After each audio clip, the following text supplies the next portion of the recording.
मेरा यही सोच है कि शराब जो है पूरे परिवार को बर्बाद कर देता है।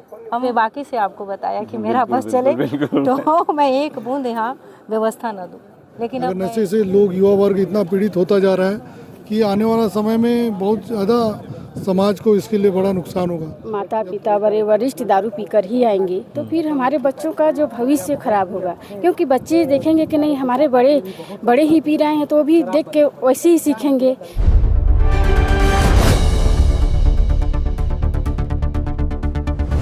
सरगुजा रेंज के आईजी दीपक झा और सूरजपुर डीआईजी एसएसपी प्रशांत कुमार ठाकुर की मुहिम नशे के खिलाफ नवजीवन योजना को लेकर जो पूरे जिले भर में, चांदनी विहारपुर की बात हो या प्रेमनगर या यह अंतिम छोर जहां हम सूरजपुर पुलिस के सीमावर्ती क्षेत्र में हैं। नवजीवन योजना क्या है सर, और जनप्रतिनिधियों की सहभागिता आज इसमें दिखी है। आम लोग आए हैं, प्रायः देखा जाता है पहले स्कूली बच्चों को भी बहुत लेकर अच्छा नौजीवन का जो प्रचार प्रसार किया गया, बच्चों के दिमाग से उनके परिवार में असर डाला गया। क्या लगता है आज जनप्रतिनिधि, सामान्य लोग और आम ग्रामीण जनता आज दिखी है? देखिए, नशे की समस्या हर कोई जान रहा है कि नशा एक ऐसा हो गया है। अगर नशे से लोग युवा वर्ग इतना पीड़ित होता जा रहा है कि आने वाला समय में बहुत ज़्यादा समाज को इसके लिए बड़ा नुकसान होगा।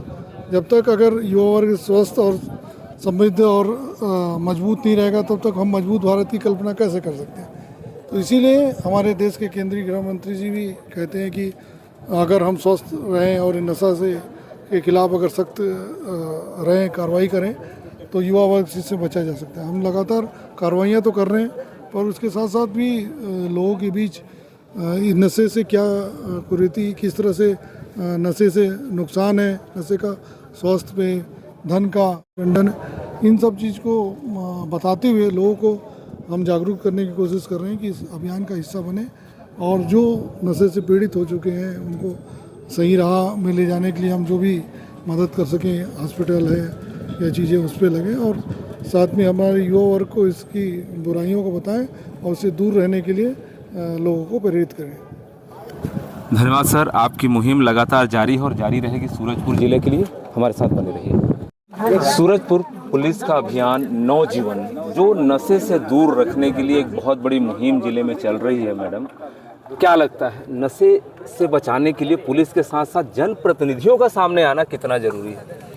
जैसे अभी जो नशे के जो चल रहा है सूरजपुर ज़िले में, उसमें जनप्रतिनिधियों को भी आना बहुत महत्वपूर्ण है, और साथ ही साथ अपने जो सूरजपुर वासी हैं उनको भी, क्योंकि जब नशे अब हमारे जो गांव में अगर उसके माता पिता बड़े वरिष्ठ दारू पीकर ही आएंगे तो फिर हमारे बच्चों का जो भविष्य खराब होगा, क्योंकि बच्चे देखेंगे कि नहीं हमारे बड़े ही पी रहे हैं तो भी देख के वैसे ही सीखेंगे।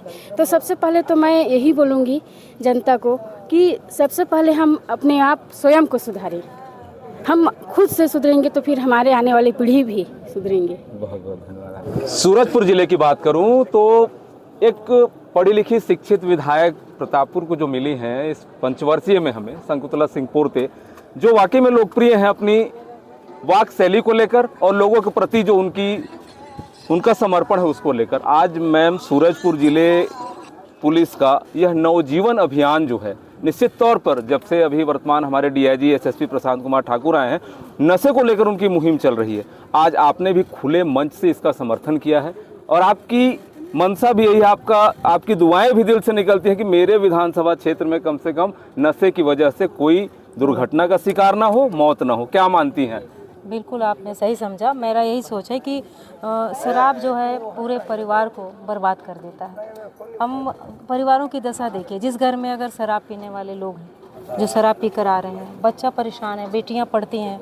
मैं तो कार्यक्रमों में जाती हूँ तो बच्ची लोग नृत्य करते, नाटक करते हैं कि पिताजी शराब मत पीना। इस तरह के बच्चे प्रदर्शन भी करते हैं। लेकिन हमारे समाज के लोग कब जगेंगे? उनको जागना चाहिए। हमारे जो अच्छे समाज के लोग हैं, उन्हें अगर बगल घर में सब हो रहा है तो अच्छे लोगों को बैठ के उन्हें समझाना चाहिए। लेकिन अब क्या है कि लोग समझना भी नहीं चाहते, तो इसका बहुत तकलीफ रहता है। और आप शराब पीते हो, लेकिन आपके पीने से उसका प्रभाव आस पड़ोस, घर परिवार सब जगह पड़ता है। तो मुझे लगता है कि अगर हम विकसित भारत की कल्पना कर रहे हैं तो हमारे गांव, हमारे शहर, सारी जगह जब विकास होगा तभी तो हम विकसित राष्ट्र की कल्पना कर सकते हैं। अगर हमारे गांव में लोग शराब पिएंगे, उस विकास की धारा से कैसे जुड़ेंगे? तो मैं चाहती हूँ कि ये नशा ख़त्म होना चाहिए, दूर होना चाहिए। और मैंने तो बेबाकी से आपको बताया कि मेरा बस चले तो मैं एक बूंद यहाँ व्यवस्था न दूँ, लेकिन अब मैं ऐसा नहीं हो सकता क्योंकि ये अपनी व्यवस्थाएं हैं। लेकिन ये चीज़ों का दुरुपयोग नहीं होना चाहिए।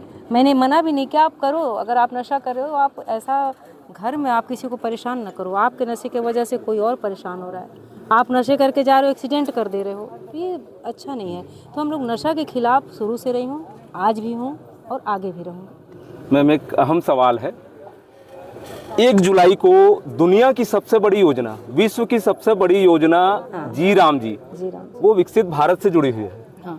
वीबी जी राम जी, विकसित भारत जो योजना है जी राम जी, मनरेगा नरेगा को समाप्त और उसके स्वरूप को बदलकर कल 2 जुलाई से क्रियान्वित भी कर दिया गया है।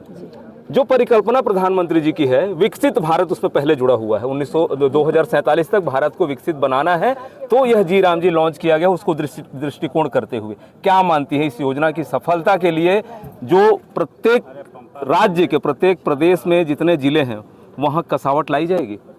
बिल्कुल बिल्कुल। देखिए, पहले जब वो रोजगार गारंटी योजना चल रही थी तो उसमें मतलब मजदूर मूलक कार्यों को ही प्राथमिकता दी जाती थी और वो कुछ विशेष कामों तक ही सीमित था। लेकिन जब हम विकसित भारत की कल्पना कर रहे हैं जिसके प्रधानमंत्री, तो वो तो बहुत अनुभवी हैं। गुजरात को एक विकसित राज्य बनाया उन्होंने और आज भारत में उन्होंने कदम रखा है देश में। तो उन्हें पता है कि गाँव में अगर जब तक हम विकास नहीं करेंगे, गाँव में विकास नहीं पहुँचेगा तो देश के विकास का सवाल ही नहीं उठता है। तो गांव को डेवलपमेंट करने के लिए वीबी जी राम जी योजना बहुत महत्वपूर्ण साबित होगी, क्योंकि अब गांव के लोग ही तय करेंगे कि हमको क्या काम लेना चाहिए और उसमें हर प्रकार के काम होंगे। उसमें क्या था, कुछ खास कार्य होते थे, इसमें आप हर प्रकार के कार्य ले सकते हैं।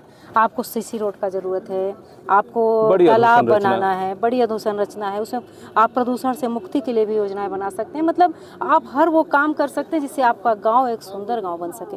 तो मैं आग्रह करना चाहती हूँ अपने प्रतापपुर विधानसभा के क्षेत्रवासियों से और गाँव की जनता से कि बैठकर योजना बनाएं और एक सुंदर गाँव बनाएं, क्योंकि उसमें आप कुछ भी काम, जैसे पहले आपको सीसी रोड बनाना नहीं बना सकते, आपको और कोई विशेष काम करना, बिल्डिंग बनाना नहीं बना सकते, लेकिन आज राज्य सरकार के और केंद्र सरकार के सहयोग से आप हर काम कर सकते हैं। तो ये बहुत बड़ी सरलता से गांव को डेवलपमेंट करने की योजना है, इसका अच्छा प्रभाव देखने को मिलेगा। Thank you ma'am, thank you. आपने सुना प्रतापपुर की लोकप्रिय विधायक शकुंतला सिंह पोर्ते को, जिन्होंने वीवी जी राम जी के बारे में बताया कि आखिर में यह योजना क्यों जरूरी है। 2047 तक भारत को विकसित बनाने की परिकल्पना आखिर क्या रंग लाएगी, ये तो आने वाला वक्त ही बताएगा। सहयोगी Mahendra Devang, doctor Pratap Narayan Singh, Indian Republic news, गणतंत्र भारत की स्वतंत्र आवाज।